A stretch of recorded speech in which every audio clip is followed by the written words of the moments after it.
시청자 여러분, 밤새 잘 주무셨습니까? 경제부동산의 김동수입니다. 집값 급등한 김포서 중대형 10억 돌파, 부산, 울산 등 비규제 지역의 수요 쏠림 심화. 최근 경기도 김포에서 중대형 40평대 아파트가 10억 원이 넘는 금액의 거래가 성사되는 등 대출 세제 규제 문턱이 상대적으로 낮은 일부 비규제 지역에서 집값 급등세가 최근 나타나고 있어 국토교통부가 시장 상황을 예의주시하고 있다. 국토교통부는 최근 이상 급등 지역에 대해 모니터링을 강화하는 한편 상승 지역 여부와 주변 지역 확산 가능성을 진단 중이다. 만약 이상 과열 상황이 과도하다고 판단할 경우 즉시 규제지역 지정 등 추가 규제에 나선다는 방침이다. 지난 8월 입주를 시작한 김포시 고초록 향산리 힐스테이트 리버시티 1단지 전용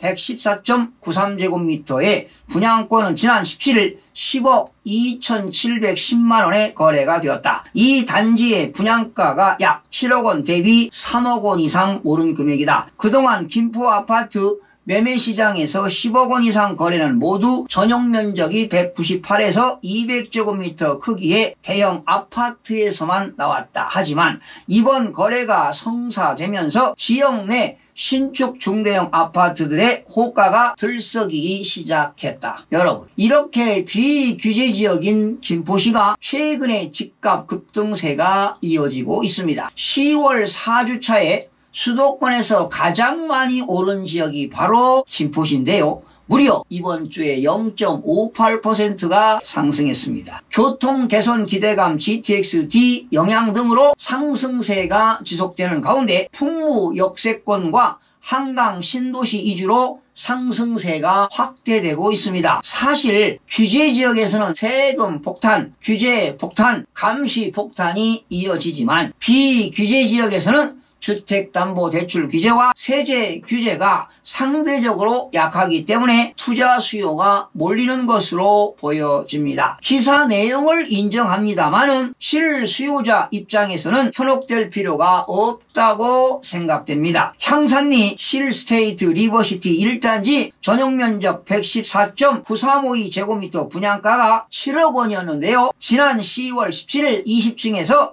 10억 2,700만원에 한 건의 거래가 발생했습니다. 결론은 3억 원 이상이 올랐다는 건데요. 저 개인 입장에서는 과연 그 10억 2,710만 원에 누가 매수했는지 실체를 알 수가 없습니다. 이렇게 3억 원 이상이 올랐는데 바로 이게 거품이 아니겠습니까? 이렇게 거품이 너무도 심합니다. 가격을 높이기 위해서 이해관계자가 매수했는지도 모르겠습니다. 그래서 관계당국은 이러한 집값을 잡을 의지가 있다면 이렇게 신고된 거래 내용을 철저하게 조사해서 분석해 볼 필요가 있다고 봅니다. 사실 거래 관계를 확인하고 선제적으로 대응 전략을 세울 필요가 있다고 봅니다. 사실 부동산과 관련해서 종사하는 분들은 대부분 가격이 올라가는 것을 선호하고 있는 것만은 사실입니다. 그 이유는 그 당사자들이 이득을 얻기 위한 것 아니겠습니까? 또한 취득세를 징수하는 과세관청도 가격이 올라가면 취득세 세수가 늘어나기 때문에 별 관심이 없을 수도 있지 않겠습니까, 여러분? 김포시 걸포동 한강 메트로 자이 2단지 전용면적 84.9692제곱미터가 지난 9월 10일 7억 6,440만원에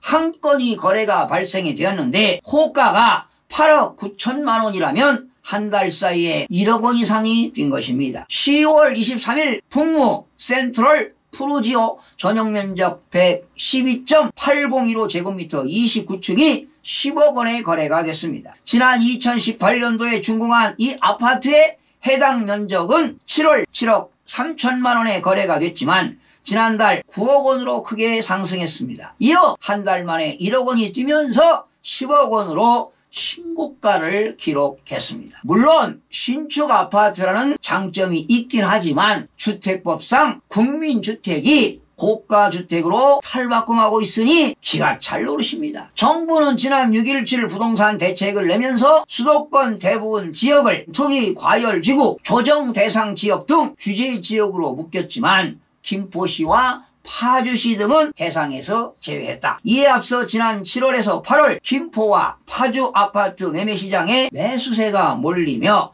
김포 신도시, 운정 신도시 등 일부 지역의 집값 급등세를 나타내는 등 시장 과열 징후가 나타난 바 있으며 최근 들어 잠잠했던 집값이 다시 뛰는 모양새다. 최근 비규제 지역에 나타난 이상 과열 징후는 수도권에 국한된 것만은 아니다. 지난주 아파트값 상승률 상위 10곳 가운데 중 대구 수성구 0.64%를 제외한 나머지 9곳이 모두 비규제 지역이었다. 여러분들 이렇게 보시다시피 비규제 지역에서 지금 주택가격이 급등하고 있는데요.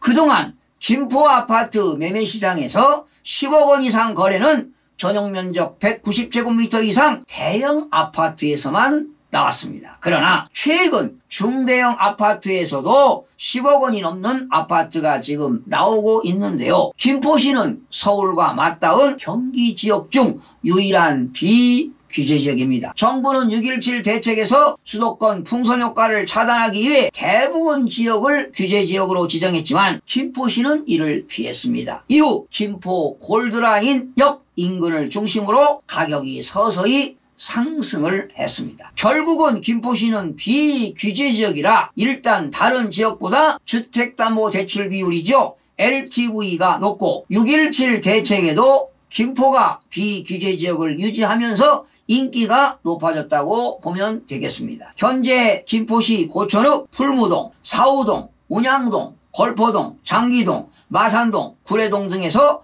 주요 아파트 값은 여전히 상승세를 이어가고 있습니다. 사실 김포시는 지난 6.17 부동산 대책에서 규제 지역에서 제외되면서 7.10 대책 발표 전후로 풍선 효과가 엄청나게 나타난 곳입니다. 김포시 일부 지역 개업 공인중개사들은 심지어 새벽 무렵까지 매매 계약서를 작성할 정도였습니다. 하룻밤만 자고 나면 가격이 올라갔으니까요. 정말로 미친 듯이 올랐습니다. 특히 법인 투자자들이 극성을 부린 것이지요. 한동안 잠잠하더니 투기 세력들이 또다시 비규제 지역으로 몰려들고 있습니다. 최근에 이렇게 비규제 지역에서 나타나는 이상 과열 징후는 수도권에서만 국한된 것이 아닙니다. 현재 부산 아파트 값이 들썩이고 있습니다. 정부가 부동산 대책을 내놓았지만 부산 아파트 상승세는 지난 6월 15일 이후 20주째 연속 상승하고 있습니다. 특히 고가 아파트를 중심으로 폭등세를 보이는가 하면 시장을 주도하는 해수동입니다. 해운대구, 수영구, 동래구 이외의 지역에서도 신고가 행진을 하는 단지가 나타나고 있습니다. 해수동 지역은 지난해 11월 조정 대상 지역에서 해제된 곳입니다. 다시 부산이 규제지역으로 지정될지에 관심이 쏠리고 있는데요. 아무래도 조만간 규제지역이 되지 않을까 예상을 해봅니다. 정부도 최근에 김포시 아파트 가격 상승을 인지하고 있습니다. 국토교통부는 하루빨리 규제지역을 지정해야 할 것인데요. 자, 문제는 이런 게 발생하고 있습니다. 김포시 주민들은 규제지역으로 지정해서는 안 된다고 목소리를 높이고 있습니다. 서울 아파트값 오른 것과 비교하면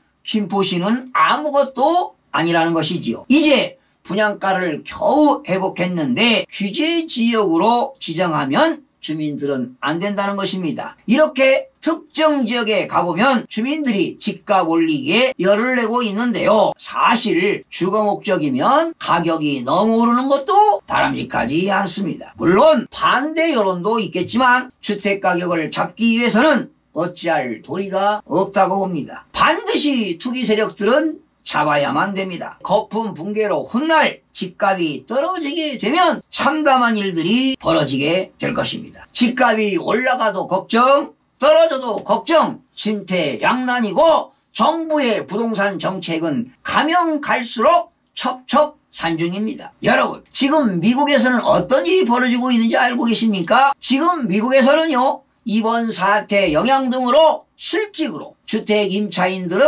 집세 연체가 급등하면서 경제가 악순환을 부를 것이라는 지금 우려가 제기되고 있습니다. 특히 임차인 퇴거를 막는 정부의 임시조치가 내년 1월 종료될 예정이어서 부동산 시장이 혼란에 빠질 것이라는 전망도 나오고 있습니다. 국제신용평가사 무디스는 지난 8월 추가 경기 부양책이 없이 올해 말까지 700억 달러 규모의 임대 부채가 생길 수 있다고 합니다. 미국인 1280만 명이 1인당 평균 5,400달러씩 집세를 납부하지 못하게 된다는 의미입니다. 임대 부채의 급증은 주거 대란으로 이어질 전망입니다. 현재는 연방정부와 각 주정부가 이번 사태 대책의 일환으로 집세를 내지 못하더라도 집주인이 퇴거 조치를 할 수가 없습니다. 하지만 이 같은 임시조치는 내년 1월 대부분 지역에서 종료가 됩니다. 그 이후에는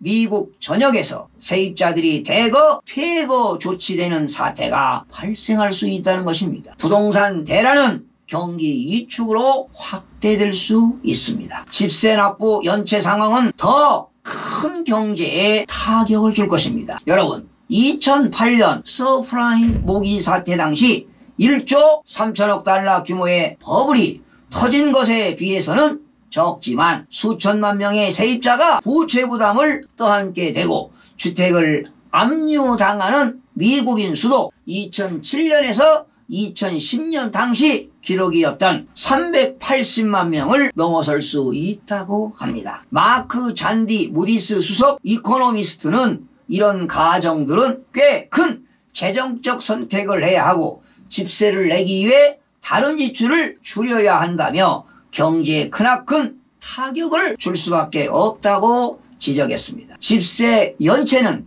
금융시장에도 불안하게 만들 가능성도 배제할 수 없습니다. 이번 사태로 실직하면서 자금 유동성이 떨어진 세입자들이 점차 집세를 신용카드로 납부하는 경우가 늘면서 이들의 신용도 타격을 받을 수밖에 없는 상황입니다. 세입자의 부채가 처음에는 임대인에게 국한이 되지만 결국 금융회사로 넘어가는 양상이 되는 것입니다. 그렇다면 금융회사 부실로 경제에 크나큰 타격을 줄 수밖에 없습니다. 우리는 지난 미국의 서브프라임 모기 사태를 거울 삼아 이제는 정부와 기업, 가게 모두가 어려운 경제 난제를 타개하기 위해서는 대응 전략이 필요한 시점입니다. 시청해주신 여러분 고맙습니다. 최선을 다하겠습니다. 마음이 드셨다면 구독, 좋아요 꼭 부탁드리겠습니다. 고맙습니다.